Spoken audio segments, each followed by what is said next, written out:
ठीक है। Hello students, मैं संजीव मिश्रा आप सभी का स्वागत करता हूं। आज मैं आप सभी को एक बहुत ही अच्छी, बहुत ही मनोरंजक कहानी सुनाने वाला हूं। इस कहानी का नाम है सीख वाली और इस कहानी की लेखिका है सुनीता। स्टूडेंट्स,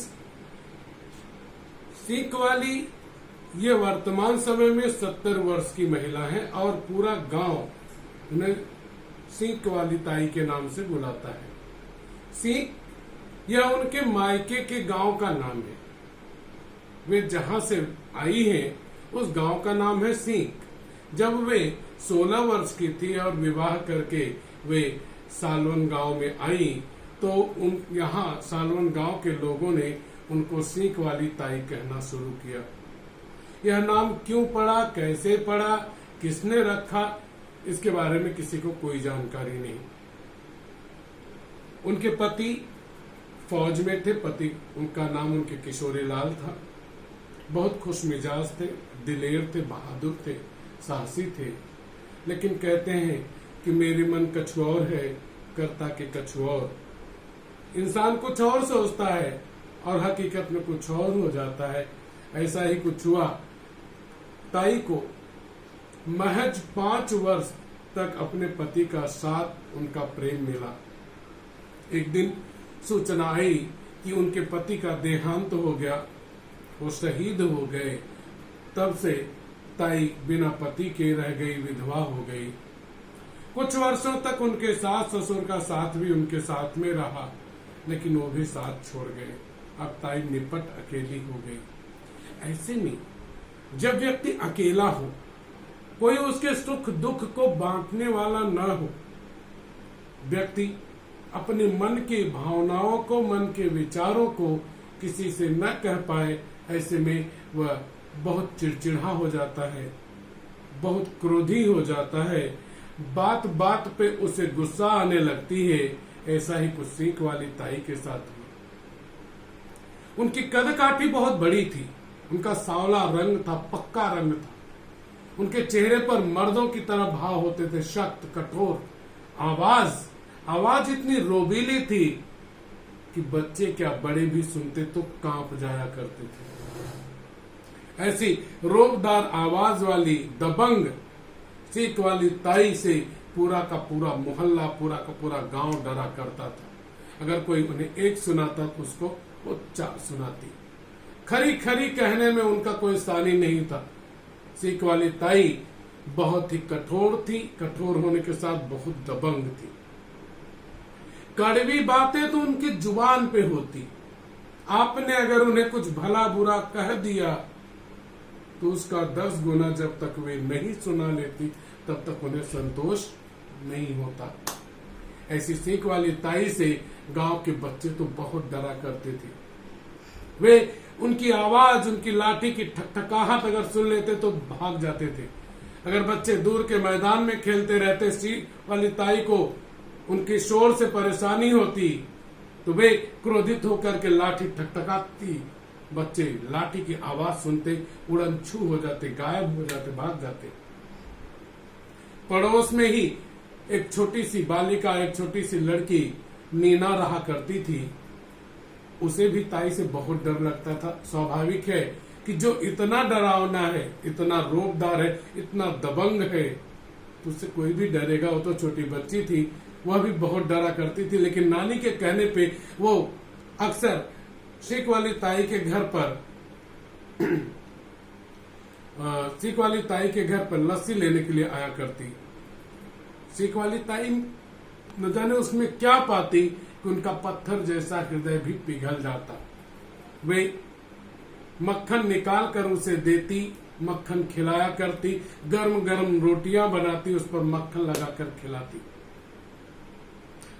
नीना को बहुत डर लगता कि न जाने कब ताई का सुर बदल जाए और कब वो डांटना फटकारना शुरू कर दे। लेकिन इन सब को सहन करते वह लस्सी लेती और चली जाती।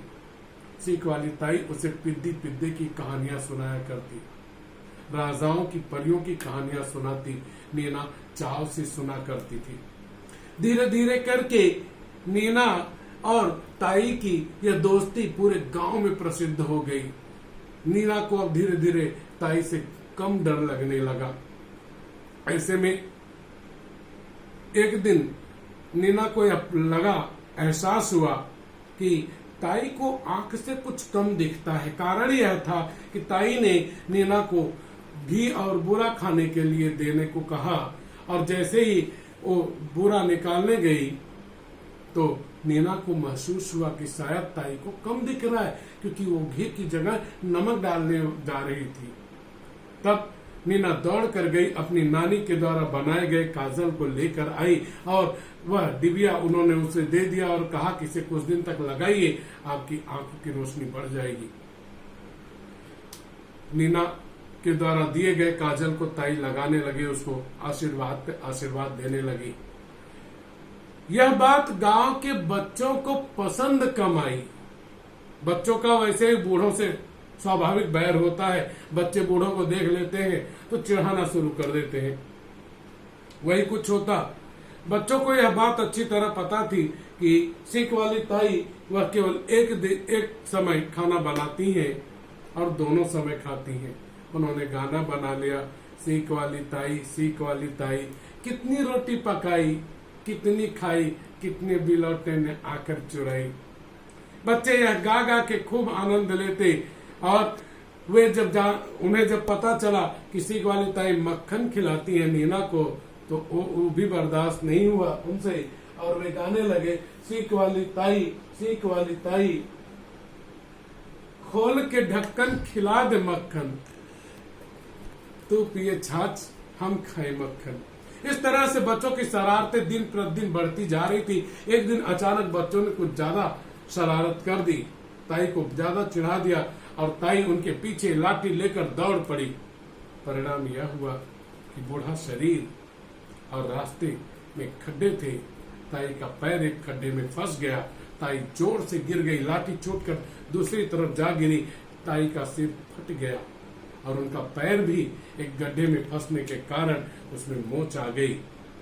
वो दर्द से चीख पड़ी। भागते हुए बच्चे रुक गए। एक बार तो डर गए कि अगर ताई को बचाने गए तो ताई मारेगी बहुत, क्योंकि ताई से वो सब परिचित थे। लेकिन कुछ देर के बाद कुछ बच्चे गए और ताई को वहां से उठाकर उनके घर पर लेकर गए। दर्द से ताई कराह रही थी। जब यह बात नीना और उसकी नानी को पता चली तो वे उसे उठाकर अपने घर लेकर आई। उसे दूध पिलाया। दूध में मिला करके उन्होंने उसे हल्दी पिलाई। हल्दी माथे पर बांधी, पैर में बांधी, सेवा की। लगभग 1 महीने तक यह चलता रहा। इसी दरमियान बच्चे भी ताई के करीब आ गए। वे भी ताई के पास आते। देखते देखते 1.5 महीने का समय बीत गया और देखते देखते बच्चों के प्यार दुलार अपनेपन के कारण ताई का क्रोध जाता रहा और वे जल्दी स्वस्थ हो गई। उनकी आंखों से भी अब अधिक दिखने लगा। वे बच्चों को कहानियां सुनाया करती तो बच्चे भी अपनी किताबों से उन्हें प्रेमचंद की 2 बैलों की कहानी सुनाया करते। ताई का वह क्रोध समाप्त हो चुका था। कारण यह था उन्हें अपना परिवार मिल चुका था। प्रेम यह किसी भी व्यक्ति को जीत सकता है। बच्चों के प्रेम ने कठोर ताई को पिघलाकर मक्खन बना दिया था।